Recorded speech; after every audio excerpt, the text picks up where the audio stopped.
The paramedic convicted for his role in Elijah McClain's death sentenced to 5 years in prison.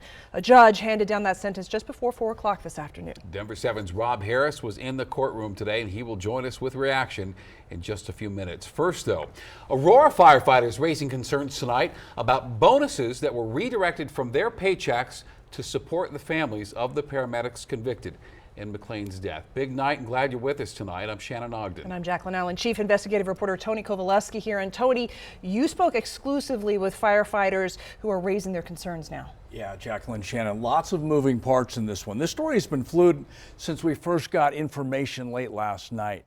Firefighters' paycheck showing a so-called retention bonus was automatically getting funneled to a firefighter's benevolent fund. Tonight, we can report those concerns, those frustrations, and our phone calls have led to changes. How do you want city leaders, union leaders to respond? I want them to explain to the community how they planned to use this money exactly and why it is that it had to be funneled through the employees first. He's a current Aurora firefighter asking us to disguise his identity. He's talking about this line item on his paycheck, a so-called $385 retention bonus that a few rows lower on his paycheck was then funneled to the firefighters' benevolent fund. And firefighters were told the money would help support the families of the city's 2 convicted paramedics. I don't think it looks good.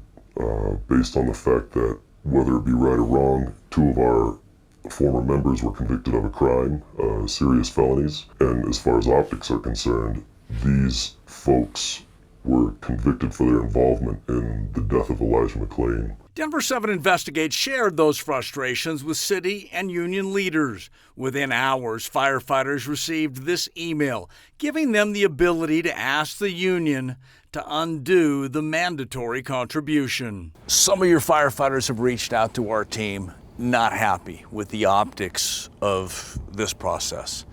How do you react? I understand that this is a highly emotional topic, and I understand that people have different moral and ethical views on things. So when we decided that if somebody wants their money back and not to go to the benevolent fund, if they don't feel like that's where it should go, that they would be happy to cut their check back. Does it appear like you're being forced to donate to these firefighters? That's exactly what happened. How did that sit with you? Not well. And firefighters weren't the only ones concerned about retention bonuses turned into benevolent contributions. Denver 7 Investigates shared our report with the McClain family. You've had a chance to speak with Mrs. McClain. What's her reaction to what we're reporting? So her response is one of disdain. What she thinks is that no matter how much money they receive, this money is cursed. So these firefighters that sat down and expressed their discomfort, that's humanity.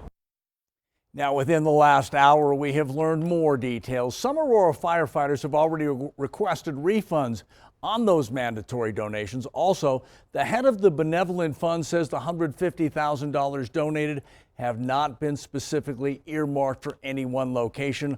I am told they are now aware of the concerns we have reported, and ultimately the board will make the final decision.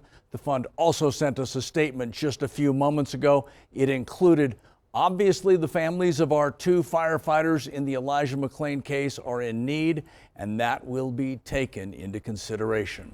Shannon? All right, nice work tonight. Tony Kovaleski.